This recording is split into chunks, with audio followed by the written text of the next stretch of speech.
Hey guys, it's me, Angel, and welcome back to my mom's channel.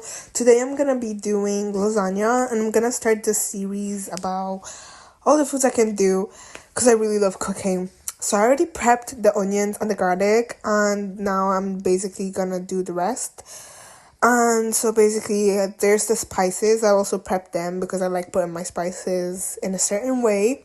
And then that's the hot thing, whatever. And the pan is already washed. I was just taking off some water off it. And that's pretty much it. So I'm just gonna let that get warm. And then I'm gonna start by doing my actual process. So now that the pan is heated to the temperature I wanted, I'm just gonna add some vegetable oil and some olive oil, and I added both oils because I feel like I like vegetable oil more for cooking, and I like olive oil more for the flavoring, and it tastes really nice when you have a freaking food. And I also didn't have enough olive oil, so that's part of the reason. And then yeah, for Italian food, I'd just rather put in olive oil. Now I put the onions and the garlic in, and I just let that all cook together and make sure it's an even layer, and I keep stirring it because I don't want the one that is down to burn. I want everything to be cooked equally. And then after that, I just put in the seasoning, and that's just a very quick process. Just keep stirring. That's what I keep doing. I just have to keep stirring and stirring and stirring, and then your onions are going to turn caramelized, and then that's how you want it. So when I put in the meat, I was not aware that it was not thawed, but then I just had to let it thaw in the moment. It's fine. It happens. If I was there, I would just let it thaw because then it's just easier to mix, but it still doesn't really matter.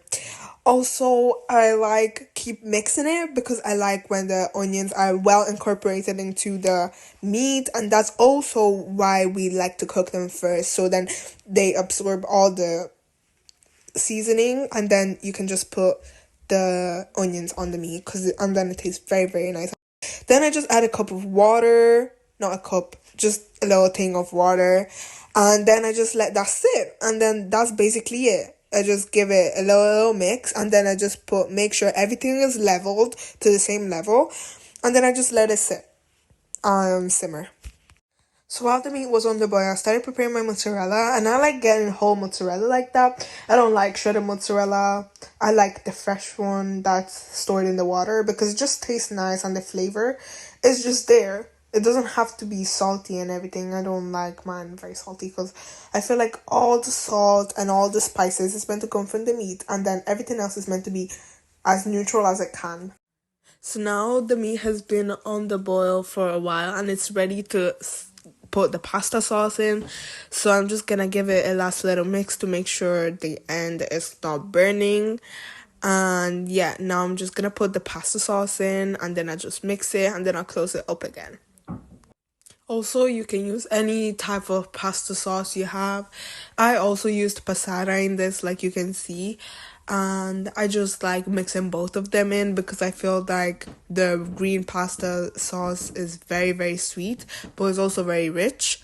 But with that, it just balances it out. Here I'm just shredding the last little bits of meat that aren't very shredded because I kind of forgot to do it before. But just remember to do it before, it's fine. So the next thing I'm gonna do is the white sauce, and it's very easy to do. Many people use this recipe for mac and cheese and everything, and it just works well because lasagna is a sort of pasta. So first we put in the butter, and after that I'm just gonna add in some salt because I feel like melted butter is the key to having a perfect recipe, even with baking. So I'm just gonna add the salt so it incorporates well. And I really like doing that. Make sure your heat is a medium heat. Then you just add the flour, and you add it in little by little so it doesn't get into clumps. And then just mix it properly. And then you start adding in your milk. And then also add it little by little. Make sure your heat is a medium heat. Please make sure it's a medium heat. If not, it's not going to come out well. And you're just going to end up wasting so much unnecessary milk. Now you just keep mixing it and adding it little by little. Also, I don't have measurements for this. I just eyeball it, and I think you should too. But yeah, now I just turn to my whisk because it's just way easier, and now it's very, very liquid, but don't worry, very soon it's gonna turn into a cream-like substance. And then you just mix it, and then you add in your cream cheese, and then you add some Parmigiano Reggiano because it just gives a lot of flavor, and you should just do it like that. because I say so and it's my recipe. Once you've got that creamy like substance, you're perfect to go. Now I'm just gonna adding the pasta sheets and I'm gonna put them in. I pre-boil mine. I know some people don't, but I like pre-boiling mine. I don't know why. And yeah, I'll just boil it for like 5 minutes. It's not gonna be fully cooked, but it's gonna be a little bit cooked, and then the oven is gonna cook the rest of it. So now it was time for the layering, and I like to start with a layer of bechamel first, and then I put my first layer of pasta, then I put my meat, and then I put cheese and ham, and then I repeat the process, but this time I put the pasta first, and then the bechamel, then the pasta sauce, and then I keep doing that, and then on the third layer I put the bechamel at the top, and then just some cheese, and then you're basically done.